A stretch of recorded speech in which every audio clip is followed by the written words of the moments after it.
MK academy में आपका स्वागत है। इस वीडियो में हम कवर करेंगे क्रॉनिकल मैगजीन के आर्थिक परिदृश्य के सभी एमसीक्यूज़ को। इससे पहले हमने भाग 1 में राष्ट्रीय परिदृश्य पर चर्चा की थी। तो आइए शुरू करते हैं। पहला है, तकनीकी वस्त्र बनाने वाली सर्वाधिक इकाइयाँ किस राज्य में स्थित हैं? ऑप्शन है महाराष्ट्र, पश्चिम बंगाल, तमिलनाडु या गुजरात। सही उत्तर है गुजरात। राइट। तकनीकी वस्त्र बनाने वाली सर्वाधिक इकाइयाँ गुजरात में हैं। आइए इसके बारे में देखते हैं। सर्वाधिक इकाइयाँ गुजरात में हैं और इसके बाद महाराष्ट्र और तमिलनाडु में स्थित हैं। तकनीकी वस्त्र बाजार क्षेत्र में भारत की हिस्सेदारी 4 से 5% है। वस्त्र मंत्रालय ने तकनीकी वस्तुओं के लिए एक समर्पित निर्यात संवर्धन परिषद के गठन के लिए 1 दिसंबर 2020 को सार्वजनिक सूचना के जरिए प्रस्ताव आमंत्रित किए थे। राइट। आर्थिक मामलों की मंत्रिमंडलीय समिति ने 26 फरवरी 2020 को राष्ट्रीय तकनीकी वस्त्र मिशन स्थापित करने को लेकर अपनी मंजूरी दी थी। राइट। तो ये भी इंपॉर्टेंट है। मिशन की 4 वर्षीय कार्यान्वयन अवधि वित्तीय वर्ष 2020-21 से 2023-24 तक है। ये भी आपका इंपॉर्टेंट है, 4 वर्षीय है, ये भी आपको याद रखना है। राइट। इस मिशन का उद्देश्य कपड़ा बाजार के आकार को 2024 तक 40 से 50 अरब डॉलर का करना है। राइट। नेक्स्ट है 23 दिसंबर 2020 को प्रधानमंत्री नरेंद्र मोदी की अध्यक्षता में आर्थिक मामलों की मंत्रिमंडलीय समिति ने किन 2 राज्यों के कृष्णापट्टनम और तुमकुरू के मध्य औद्योगिक गलियारे के निर्माण के लिए उद्योग संवर्धन और आंतरिक व्यापार विभाग DPIIT के प्रस्तावों को मंजूरी दी। राइट। तो आपको यह बताना है कि ये 2 जो स्थान हैं वो किन राज्यों में स्थित हैं। पहला है कृष्णपट्टनम और तुमकुरू। तो आपके ऑप्शन हैं आंध्र प्रदेश और कर्नाटक, केरल और कर्नाटक, तेलंगाना और आंध्र प्रदेश या तेलंगाना और कर्नाटक। इसका सही उत्तर है आंध्र प्रदेश। कृष्णपट्टनम जो है वो आंध्र प्रदेश में है और तुमकुरू जो है वो कर्नाटक में है। राइट। नेक्स्ट है, इसके बारे में थोड़ा सा देखते हैं। नेक्स्ट है आर्थिक मामलों की मंत्रिमंडलीय समिति ने उत्तर प्रदेश के किस शहर में 3883.80 करोड़ रुपए की अनुमानित लागत से मल्टी मॉडल लॉजिस्टिक हब और मल्टी मॉडल ट्रांसपोर्ट हब को मंजूरी दी? आपके ऑप्शन हैं ग्रेटर नोएडा, लखनऊ, गाजियाबाद या कानपुर। इसका सही उत्तर है ग्रेटर नोएडा। राइट। आर्थिक मामलों की मंत्रिमंडलीय समिति ने उत्तर प्रदेश के ग्रेटर नोएडा में 3883.80 करोड़ रुपए की अनुमानित लागत से मल्टी मॉडल लॉजिस्टिक हब और मल्टी मॉडल ट्रांसपोर्ट हब को मंजूरी दी है। नेक्स्ट है भारत में वन नेशन वन कार्ड की टैग लाइन के साथ नेशनल कॉमन मोबिलिटी कार्ड मतलब NCMC का शुभारंभ कब किया गया था? राइट। 4 मार्च 2017 को, 4 मार्च 2018 को या 4 मार्च 2019 या फिर 4 मार्च 2020 को। इसका राइट आंसर है सी, 4 मार्च 2019 को। राइट। इसके बारे में देखते हैं। भारत में वन नेशन वन कार्ड की टैगलाइन के साथ national common mobility card NCMC का शुभारंभ 4 मार्च 2019 को किया गया था। प्रधानमंत्री नरेंद्र मोदी ने 28 दिसंबर 2020 को दिल्ली मेट्रो की एयरपोर्ट एक्सप्रेस लाइन पर राष्ट्रीय कॉमन मोबिलिटी कार्ड सेवा का उद्घाटन किया। नेशनल कॉमन मोबिलिटी कार्ड पर आधारित स्वदेशी स्वचालित किराया संग्रह प्रणाली भारत में इस प्रकार की पहली ऐसी प्रणाली है। NCMC परिवहन कार्ड देश के किसी भी हिस्से से यात्रियों को दिल्ली मेट्रो की एयरपोर्ट एक्सप्रेस लाइन पर यात्रा के लिए अपने NCMC अनुपालन रुपए कार्ड का उपयोग करने की अनुमति देता है। नेक्स्ट है प्रधानमंत्री नरेंद्र मोदी ने 29 दिसंबर 2020 को वीडियो कॉन्फ्रेंस के माध्यम से पूर्वी डेडिकेटेड फ्रेट कॉरिडोर के कितने किलोमीटर लंबे न्यू भावपुर से लेकर न्यू खुर्जा जंक्शन तक प्रयागराज में EDFC केंद्र संचालन नियंत्रण केंद्र का उद्घाटन किया है? तो आपको बताना है ये मतलब जो है वो कितने किलोमीटर लंबा है, आपको ये बताना है। तो इसका सही उत्तर है 351 किलोमीटर लंबा है। राइट। इसके बारे में देखते हैं। प्रधानमंत्री नरेंद्र मोदी ने 29 दिसंबर 2020 को वीडियो कॉन्फ्रेंस के माध्यम से पूर्वी डेडिकेटेड फ्रेट कॉरिडोर के 351 किलोमीटर लंबे न्यू भावपुर से न्यू खुर्जा जंक्शन तक तथा प्रयागराज में ईडीएफसी के संचालन नियंत्रण केंद्र का उद्घाटन किया है। राइट, नेक्स्ट है पूर्वी डेडिकेटेड फ्रेट कॉरिडोर कब बनकर तैयार होगा, आपको बताना है। तो सरकार ने ऐसा माना है कि ये 2022 तक बनकर तैयार हो जाएगा। तो ऑप्शन है बी। पूर्वी डीएफसी डेडिकेटेड फ्रेट कॉरिडोर का प्रोजेक्ट जून 2022 में पूरा हो जाएगा। ये पंजाब के लुधियाना से, इसको अभी आप आगे मानचित्र पर भी देखेंगे, पंजाब के लुधियाना से लेकर पश्चिम बंगाल के हुगली शहर तक, हुगली शहर के दनकुनी तक बनना है इसका। तो ये पंजाब से शुरू हो रहा है लुधियाना से और जाएगा दनकुनी तक, जो कि पश्चिम बंगाल के हुगली शहर में स्थित है। राइट, पहले इसे बिहार के सोननगर तक बनना था, बाद में इसे 538 किलोमीटर बढ़ाया गया है। यह डीएफसी 1856 किलोमीटर लंबा है। वेस्टर्न डीएफसी भी जून 2022 में पूरा हो जाएगा। नेक्स्ट है पूर्वी डेडिकेटेड फ्रेट कॉरिडोर की लंबाई उत्तर प्रदेश में कुल कितनी है। ये यूपी स्पेशल के लिए बहुत इंपॉर्टेंट है। 1057 किलोमीटर, 1077 किलोमीटर, 1087 किलोमीटर या 1097 किलोमीटर। राइट आंसर है आपका 1077 किलोमीटर। राइट, इसके बारे में देखते हैं। यूपी में जो है पूर्वी डीएफसी के 1856 किलोमीटर लंबे ट्रैक का 1077 किलोमीटर जो है वो उत्तर प्रदेश में आता है। इसे बनाने में 16,000 करोड़ रुपए खर्च किए जा रहे हैं। खुर्जा से भावपुर तक सेक्शन को पूरा करने में 5700 करोड़ रुपए खर्च हुए हैं। देश में व्यापारिक गतिविधियों का करीब 50% माल भाड़ा और ट्रांसपोर्ट पूर्वी और पश्चिमी जो डेडिकेटेड फ्रेट कॉरिडोर है उससे होता है। राइट, नेक्स्ट है पश्चिमी समर्पित माल ढुलाई कॉरिडोर की कुल कितनी लंबाई है, आपको ये बताना है। जो पूर्वी है उसकी कुल लंबाई थी आपकी 1856 किलोमीटर, और अब आपको बताना है कि पश्चिमी जो है उसकी कितनी है लंबाई टोटल। तो उसकी आपके ऑप्शन दिए हैं 1530 किलोमीटर, 1544 किलोमीटर, 1504 किलोमीटर या 1604 किलोमीटर। तो राइट आंसर है आपका सी, 1504 किलोमीटर। राइट, इसके बारे में देखते हैं। पश्चिमी जो समर्पित माल ढुलाई गलियारा है ये एक ब्रॉड गेज वाला गलियारा है। राइट, ये पश्चिमी गलियारा कुल मिलाकर 1504 किलोमीटर का है। ये उत्तर प्रदेश के दादरी से प्रारंभ होकर मुंबई के निकट स्थित देश के सबसे बड़े कंटेनर बंदरगाह जवाहरलाल नेहरू बंदरगाह न्यास तक जाता है। इंपॉर्टेंट है, याद रखिएगा। ये मार्ग पंजाब, हरियाणा, राजस्थान, गुजरात, महाराष्ट्र राज्यों से गुजरता है। इसके मार्ग में वडोदरा, अहमदाबाद, पालनपुर, फुलेरा, रेवाड़ी शहर पड़ते हैं। राइट, जिसे भारतीय समर्पित माल ढुलाई गलियारा निगम जो द्वारा ये जो है वो इसके द्वारा रेगुलेट होता है। राइट, नेक्स्ट है इसके बारे में एक और चीज़ है। इस परियोजना के लिए जापान इंटरनेशनल मतलब जापान के द्वारा इसमें सहयोग किया जा रहा है। एजेंसी ने विशेष शर्तों पर $4 बिलियन का एक कम ब्याज वाला कोष उपलब्ध कराया है। राइट, नेक्स्ट है, आगे चलते हैं। तो मैप पे आ जाते हैं, देख लेते हैं।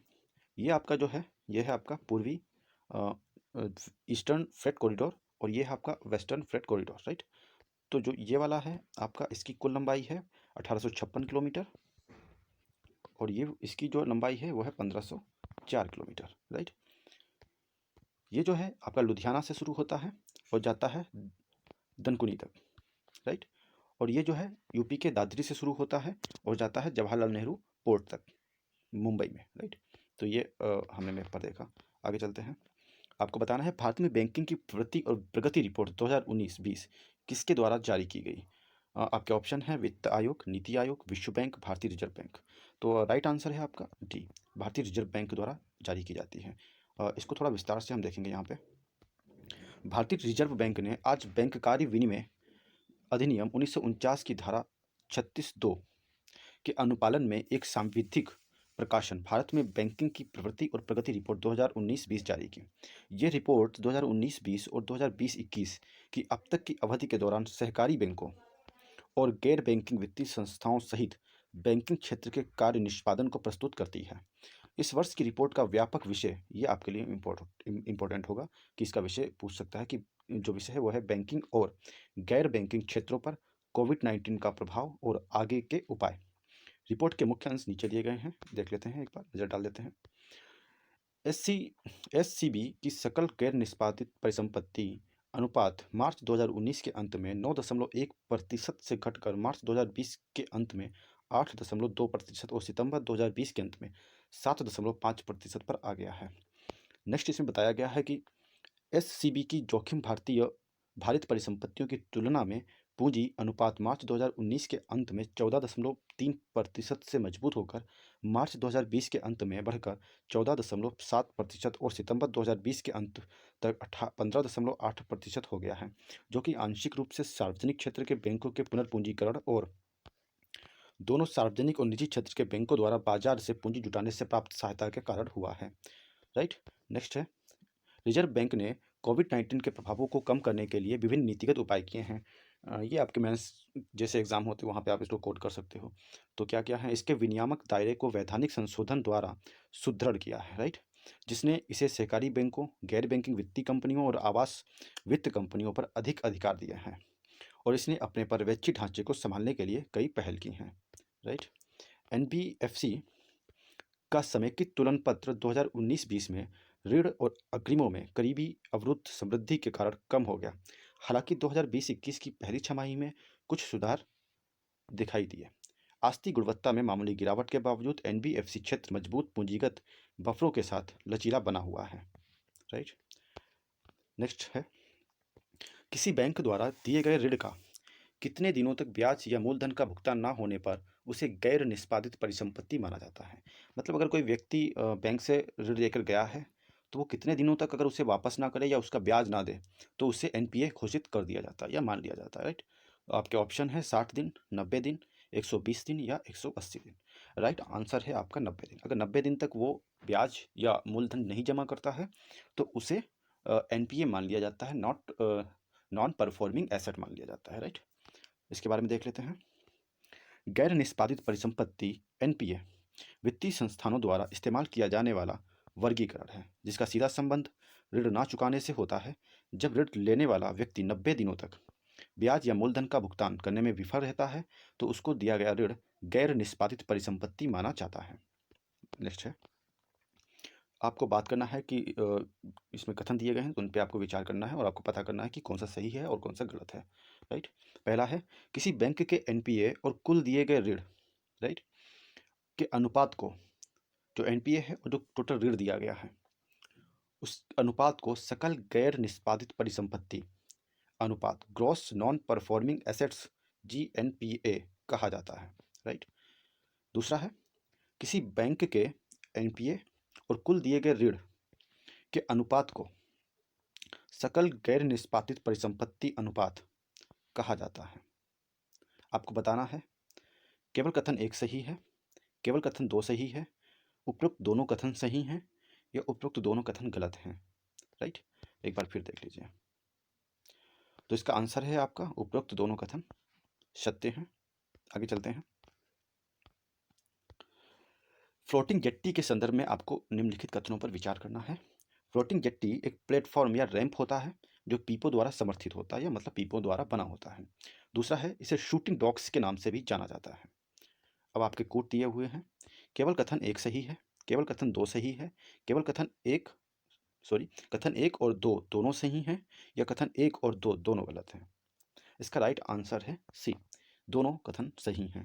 राइट, तो ये है फ्लोटिंग जेट्टी। इस तरह से पीपों के द्वारा या इस तरह से किसी भी चीज़ से बनाया जाता है जो पानी में तैरता रहता है, इसी को कहते हैं फ्लोटिंग जेट्टी। इसके बारे में जानते हैं। पत्तन, पोत परिवहन तथा जलमार्ग मंत्रालय ने हाल ही में भारतीय तट रेखा पर विश्व स्तरीय बोर्डिंग बुनियादी ढांचे को स्थापित करने के उद्देश्य से फ्लोटिंग स्ट्रक्चर्स के तकनीकी विनिर्देशों के लिए मसौदा दिशा निर्देशों को संकलित किया तथा इसे सार्वजनिक रूप से जारी किया। राइट, अब नेक्स्ट है, कृषि मंत्रालय द्वारा किसे भारत का प्रथम जैविक द्वीप घोषित किया गया है। आपके ऑप्शन है गंगा सागर, अंडमान निकोबार या लक्षद्वीप। राइट आंसर है आपका लक्षद्वीप। राइट, तो लक्षद्वीप को अभी जैविक द्वीप घोषित किया गया जो भारत का पहला जैविक द्वीप है। राइट, इंपॉर्टेंट है, याद रखिएगा। कृषि मंत्रालय द्वारा लक्षद्वीप को भारत का पहला 100% जैविक केंद्र शासित प्रदेश घोषित किया गया है।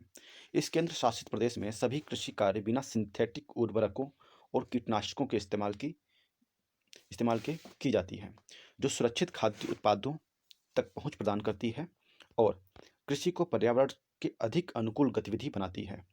राइट। नेक्स्ट है, अब लक्षद्वीप के बारे में थोड़ा जानते हैं। लक्षद्वीप सिक्किम के बाद दूसरा भारत का ऐसा स्थान है जिसे पूरी तरह से जैविक घोषित किया गया है। अगर हम बात करेंगे पहला कौन है तो वो सिक्किम है, लेकिन अगर द्वीपों की बात करेगा तो पहला द्वीप ऐसा है लक्षद्वीप। राइट। अगर ओवरऑल पूछता है कि पहले सबसे कौन बना हुआ था तो वो सिक्किम था। या फिर राज्य पूछता है तो सिक्किम है, केंद्र शासित पूछता है तो लक्षद्वीप है। राइट। आगे चलते हैं। लक्षद्वीप भारत के 36 द्वीपों में सबसे छोटा केंद्र शासित प्रदेश है। इसमें 12 एटॉल हैं, 3 रीफ्स हैं, 5 डूबे डूबे हुए बैंक हैं, 10 आबादी वाले द्वीप हैं। मतलब ऐसे 10 ही द्वीप हैं जिस पर आबादी पाई जाती है। लक्षद्वीप की राजधानी कावरत्ती है। राइट। लक्षद्वीप के प्रशासक यहाँ पे मुख्यमंत्री नहीं होते, यहाँ पे प्रशासक होते हैं। तो उनका नाम है प्रफुल्ल खोड़ा पटेल। राइट।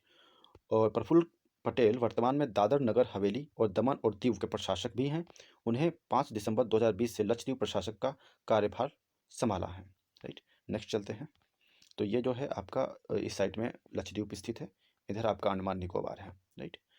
तो ये है, आप देख सकते हैं यहाँ पे सारे द्वीप दिए गए हैं, वहाँ पे इंपॉर्टेंट जितने भी हैं। एक बार यहाँ पे भी देख लेते हैं। भारत का सबसे छोटा केंद्र शासित प्रदेश लक्षद्वीप एक द्वीप समूह है जिसमें 36 द्वीप हैं। केवल एक जिले वाले इस केंद्र शासित मतलब टोटल है लक्षद्वीप, उसको एक ही जिला माना गया है। केंद्र शासित प्रदेश में 12 एटॉल हैं, 3 रीफ हैं, 5 जलमग्न परिक्षेत्र हैं, 10 पर आबादी पाई जाती है। लक्षद्वीप का कुल क्षेत्रफल 32 वर्ग किलोमीटर है। इसकी राजधानी कावारत्ती है तथा ये इस केंद्र शासित प्रदेश का प्रमुख शहर भी है। इसके सभी द्वीप केरल के तटीय शहर कोच्चि से 220 से 440 किलोमीटर दूर तक स्थित हैं। राइट। सबसे पास जो है वो उसकी दूरी जो है वो 220 किलोमीटर है, और जो सब सर्वाधिक दूर स्थित है उसकी दूरी 440 किलोमीटर है। नेक्स्ट देखते हैं। भारत सरकार ने केंद्रीय निवेश क्लियरेंस सेल को कब तक लॉन्च करने की घोषणा की है? तो ये अप्रैल 2021 तक, मार्च 2021 तक, मई 2021 तक या फरवरी 2021 तक? तो राइट आंसर है मार्च 2021 तक। राइट। देखते हैं इसके बारे में। भारत सरकार ने हाल ही में घोषणा की कि केंद्रीय निवेश क्लियरेंस सेल को अप्रैल 2021 तक लॉन्च किया जाना है।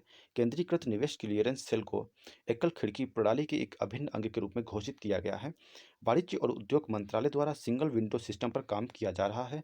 केंद्रीय निवेश क्लियरेंस सेल की स्थापना की घोषणा वित्त मंत्री ने केंद्रीय बजट 2020-21 के दौरान की थी। राइट। नेक्स्ट है, प्रथम विकास वित्तीय संस्थान औद्योगिक वित्त निगम IFCI की स्थापना कब की गई थी? आपके ऑप्शन हैं 1948 में, 1945 में, 1964 में या 1972 में। राइट आंसर है आपका 1948 में। राइट। Option A. इसके बारे में जानते हैं। हाल ही में सरकार ने घोषणा की है कि अगले 3 से 4 महीनों में एक विकास वित्त संस्थान की स्थापना की जाएगी। विकास वित्त संस्थान की स्थापना महत्वाकांक्षी राष्ट्रीय अवसंरचना पाइपलाइन के वित्त पोषण के उद्देश्य से की जाएगी। राइट। पहला विकास वित्तीय संस्थान 1948 में औद्योगिक वित्त निगम की स्थापना के साथ चालू हुआ था। इसके बाद भारतीय औद्योगिक और निवेश निगम ICICI की स्थापना 1955 में विश्व बैंक के सहायता एवं समर्थन से की गई थी। राइट। भारतीय औद्योगिक विकास बैंक IDBI की स्थापना जो हुई थी वो हुई थी 1964 में। तो 3 बैंक यहाँ पे हैं, उनके स्थापना दिवस भी आप याद रख सकते हैं। नेक्स्ट है, 22 दिसंबर 2020 को भारत सरकार ने देश में सुरक्षित एवं हरित राष्ट्रीय राजमार्ग गलियारों के निर्माण के लिए विश्व बैंक के साथ 500 मिलियन अमेरिकी डॉलर की परियोजना पर समझौता किया। आपको बताना है इन राजमार्गों का निर्माण किन राज्यों में किया जाएगा। आपके ऑप्शन हैं Punjab, Haryana, Uttarakhand, Uttar Pradesh. Option A. B Rajasthan, Himachal Pradesh, Uttar Pradesh और Andhra Pradesh. Option C Rajasthan, Himachal Pradesh, Uttarakhand, Haryana. Option D Rajasthan, Haryana, Uttar Pradesh या आंध्र प्रदेश। तो इसका सही उत्तर है आपका उत्तर बी, राजस्थान, हिमाचल प्रदेश, उत्तर प्रदेश और आंध्र प्रदेश में इनका निर्माण किया जाएगा। 22 दिसंबर 2020 को भारत सरकार ने देश में सुरक्षित एवं हरित राष्ट्रीय राजमार्ग गलियारों के निर्माण के लिए विश्व बैंक के साथ 500 मिलियन अमेरिकी डॉलर की परियोजना पर हस्ताक्षर किए, समझौता किया। इन राजमार्गों का निर्माण राजस्थान, हिमाचल प्रदेश, उत्तर प्रदेश और आंध्र प्रदेश में किया जाएगा। परियोजना के अंतर्गत विभिन्न भौगोलिक क्षेत्रों में कुल 783 किलोमीटर राजमार्गों का निर्माण किया जाएगा। कितना? 783। इस परियोजना में स्थानीय एवं उप मानक सामग्री, औद्योगिक उत्पादों और अन्य बायोटिक इंजीनियरिंग समाधानों का उपयोग किया जाएगा। अंतर्राष्ट्रीय पुनर्निर्माण और विकास बैंक IBRD से प्राप्त ऋण की परिपक्वता अवधि 18.5 वर्ष है, जिसमें से 5 वर्ष की छूट शामिल है। राइट। नेक्स्ट है, भारत सरकार ने किस वर्ष हरित राजमार्ग वृक्षारोपण, प्रत्यारोपण, सौंदर्यीकरण और रखरखाव नीति जारी की थी? आपके ऑप्शन हैं 2014, 2015, 2016 या 2017। राइट आंसर है आपका ऑप्शन बी, 2015। अब देखते हैं इसके बारे में। भारत सरकार द्वारा वर्ष 2015 में हरित राजमार्ग वृक्षारोपण, प्रत्यारोपण, सौंदर्यीकरण और रखरखाव नीति जारी की गई। हरित राष्ट्रीय राजमार्ग नीति के अनुसार राष्ट्रीय राजमार्ग परियोजना की कुल परियोजना लागत का 1% राजमार्ग के किनारे पौधरोपण एवं इसके रखरखाव के लिए अलग रखा जाएगा। राइट। इस नीति में प्रतिवर्ष 1000 करोड़ रुपए वृक्षारोपण के उद्देश्य से उपलब्ध कराए जाने का प्रावधान किया गया है। केंद्रीय मंत्रिमंडल द्वारा मार्च 2020 में 7,660 करोड़ रुपए के व्यय से हरित राष्ट्रीय राजमार्ग के 780 किलोमीटर के निर्माण को मंजूरी दी गई है। अब यहाँ पे एक नोट है, देख लेते हैं। इरडा ने अभी हाल ही में इरडा का यात्रा बीमा के लिए मानक दिशा निर्देश इन्होंने जारी किए हैं। तो वो क्या है, एक बार उस पर नज़र डाल लेते हैं। इसका उद्देश्य घरेलू के साथ अंतर्राष्ट्रीय यात्रा के दौरान बीमा कवरेज, इसके दायरे से बाहर की चीज़ों तथा कवरेज की शर्तों में सुनिश्चितता लाना है। मसौदे के अनुसार यदि बीमित व्यक्ति विदेश में दुर्घटना का शिकार होकर घायल होता है और दुर्घटना के 365 दिन के अंदर उसकी मृत्यु हो जाती है, तो इस वजह से होती है, तो उसके परिजनों को बीमा कंपनी बीमित राशि के बराबर मुआवजे का भुगतान करेगी। राइट। यदि दुर्घटना में मृत्यु नाबालिग या 18 साल से कम के व्यक्ति की होती है तो बीमा कंपनी पर अधिकतम देनदारी बीमित राशि का 50% ही होगा। राइट। यात्रा बीमा पॉलिसी के दायरे में उड़ान पकड़ने से चूकना, चेक इन सामान का गायब होना, यात्रा में विलंब होना और पासपोर्ट गुम होना भी आएगा। स्वास्थ्य बीमा पॉलिसी धारकों और उनके परिवारों को अनिश्चितताओं के खिलाफ वित्तीय रूप से कवरेज देता है। राइट। तो ये थे आपके आर्थिक परिदृश्य क्रॉनिकल के। तो आज के लिए इतना ही। Thank you so much.